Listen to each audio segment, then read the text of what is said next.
Quanto custa um advogado? Este é o segundo tópico do tema sobre quanto é que você desembolsa para contratar os serviços advocatícios, serviços de um advogado que a gente viu que é pago por meio de honorários. Para não perder a praxe aqui, deixa eu me apresentar, vou colocar aqui o meu nome para vocês, quem ainda não me conhece. Eu sou Germando Oliveira, sou advogado e sou mantenedor, idealizador, produtor, faz tudo do canal Faces Legis, que é um canal de comunicação multiplataforma bem legal para quem quer ter noções de direito para exercer melhor a sua cidadania, tá bom? Se você quer mais informações e quer acompanhar de perto as nossas publicações, eu vou deixar aqui, deixa eu ver aqui, ó, vou deixar aqui na tela aqui, ó, tá aqui no prompt aqui, no teleprompt, no texto, o endereço do nosso portal www.facelegis.com. Bem, então voltando ao que foi ao tema custos de um advogado, no tópico anterior, rapidamente só lembrando, a gente falou no vídeo 1 a questão da mera exposição de fatos e de uma consulta a um advogado, há uma diferença, e daí sim pode haver cobrança, e algumas pessoas acabam tomando susto por causa disso, tá certo? Uma coisa é eu perguntar rapidamente ao médico uma outra coisa. E, diferentemente, eu ir ao médico para ser examinado, para o médico fazer uma anamnese e poder estabelecer uma linha de tratamento. Fazendo paralelo a isso, mesma forma advogado. Uma coisa é eu fazer uma pergunta, algumas considerações acerca do teu problema, e outra coisa é eu ir com algo mais tangível para poder ser resolvido. E esperar uma resposta de imediato, tá bom? São duas coisas bem distintas. Falei também de não precisar ter medo para ir a um escritório de advocacia. Fiz até aquela brincadeira, o vídeo ficou muito ruim, me perdoem, mas era apenas para tentar encenar como é simples um escritório de advocacia, que não precisa desse medo. Não precisa, você não é obrigado a assinar nada entrando lá. Se não houve acordo prévio, não é obrigado a assinar nada. Você dá uma olhada e pode simplesmente dizer: no momento eu acho que não dá para mim, eu retornarei em um momento posterior, tá bom? E a gente viu também que isso tudo se refere a advogado particular, tá? Também advogado público. O advogado público a gente vai tratar em outro tópico mais à frente aí, como prometido, tá? Vamos lá, continuando sobre o tema custos de um advogado na contratação do serviço de um advogado. Deixa eu botar aqui o slide para ficar mais fácil. A gente viu isso aqui, não foi? A exposição dos fatos versus a consulta. Agora, o advogado ele pode atuar sobre várias frentes, não obrigatoriamente somente a frente judicial, não, tá?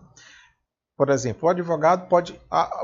A tarefa mais comum do advogado, mais conhecida para o público, para o público de uma forma geral, é aquela chamada a famosa ação judicial. Vou entrar com uma ação, vou chamar meu advogado e entrar com uma ação. Essa ação ela gera um chamado processo judicial. Então, o processo judicial é uma das decorrências mais comuns da contratação dos serviços de advogado. Mas o advogado pode atuar para além da justiça, em uma atuação que a gente chama de extrajudicial. Ele pode também simplesmente fazer um acompanhamento específico de algumas diligências que você solicita e você se sente mais firme com a presença de um advogado. Ele pode também emitir pareceres necessários para uma certa tomada de decisão de você. Você pede por escrito, que ele faça por escrito algumas considerações sobre determinada situação. E ele pode acompanhar com você, dando orientações a você durante todo um processo, não um processo judicial, mas um processo que você está desenrolando, seja uma administração de algo, seja um negócio jurídico, enfim. Existem 1000 formas do advogado atuar. Vamos falar um pouquinho sobre o primeiro, hoje, que é o processo judicial, que é o mais comum do advogado trabalhar, ser contratado, tá bom? Quando o advogado entra com uma ação judicial, você pode estar nos dois. Essa ação judicial, deixa eu só fazer uma ressalva, essa ação judicial ela gera um processo judicial. Nesse processo judicial há duas partes, há dois polos de partes. Um polo, uma frente, é quem está demandando, quem está requerendo, é o chamado autor, e na outra parte é o réu, é que está sendo demandado, requerido, reclamado. Se você estava correndo atrás de um direito, você provavelmente será o autor de uma ação, mas você também pode procurar o advogado querendo defender um direito teu ou se defender de uma acusação ou de algo que estão lhe imputando. E aí, no caso, você será um réu e o advogado atuará junto a este processo judicial em que teve um autor defendendo seus interesses como réu. Vai variar muito de caso para caso. Em algumas ações você pode ser autor, em outras ações você pode ser o réu. Agora, quando eu contrato uma ação, eu contrato o resultado? Primeira pergunta. Quando eu vou contratar uma ação para fazer um uso capião do terreno que eu tenho, que não tem um título de propriedade, mas já tem uma posse mansa, pacífica e ininterrupta, com animus domini há mais de 25 anos. Isso me dá suposto direito a obter o título aquisitivo por prescrição do terreno. Isso é garantido? Eu contrato o resultado para o advogado? O advogado que lhe prometer isso, que disser, olha, feche comigo que você vai ganhar essa questão com certeza, você vai ganhar esse uso capião, que você vai ganhar esta reclamação trabalhista, que você não vai perder esta ação em que você está sendo acusado, o advogado que garantir resultado, fuja dele. Há algo errado com este advogado, porque advogado algum pode vender resultado. Ele vende seus serviços e fará todos os esforços possíveis para que aquilo que você almeja seja alcançado. Mas vender resultados mostra uma atitude desvirtuada do advogado e até ilegal, porque vai contra o próprio estatuto da ordem e do próprio código de ética do advogado. Então fujam desses que garantem resultado.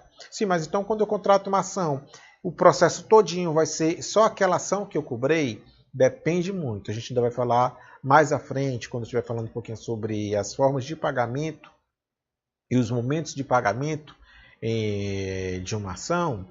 Não dá para falar nisso tudo de imediato, mas você vai ver que é muito importante ser estabelecido o que está incluso nesse pacote que aqui está dentro da ação, que está no processo.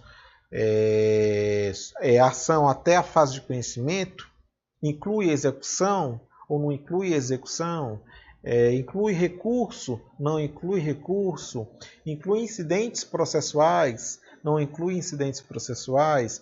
São um conjunto de detalhes que devem ser vistos. E quando não observados direito, de forma atenta, acaba ocasionando aquela ideia de que o advogado está sempre sendo um sanguessuga.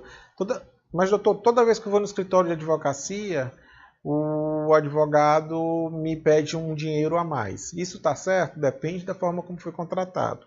O advogado pode contratar sob várias formas, nós também vamos ver. Uma delas é por hora técnica, mas isso daí geralmente é mais para a empresa. Se você é uma empresa, microempresa, pequena empresa, empresa de médio porte, grande porte, ou microempresário, ou mesmo empresário individual, você pode utilizar contratar um advogado através da chamada timesheet, ou seja, uma planilha de tempo em que o advogado diz o que fez durante aquele mês, as horas técnicas dele, utiliza-se uma tabela de referência de preços para estabelecer uma hora, não obrigatoriamente, a gente vai falar um pouquinho depois dessa tabela de referência de valores, e aí se calcula quanto é que o advogado efetivamente deve perceber naquele mês. Tá certo? Mas é muito importante que seja observado que, se for uma ação judicial, o que dentro daquela ação judicial será efetivamente coberto para aquele pagamento. E quais são os momentos do pagamento? também é outra coisa que deve estar bem discutido dentro do processo, dentro do contrato de honorários advocatícios, tá bom? Eu vou finalizando por aqui e no próximo tópico a gente voltará continuando esses temas aqui que a gente está vendo, tá bom? Ainda falando um pouquinho sobre processo judicial e falaremos sobre os outros tipos de atuação do advogado. É isso aí, um grande abraço e a gente se encontra mais em outra oportunidade.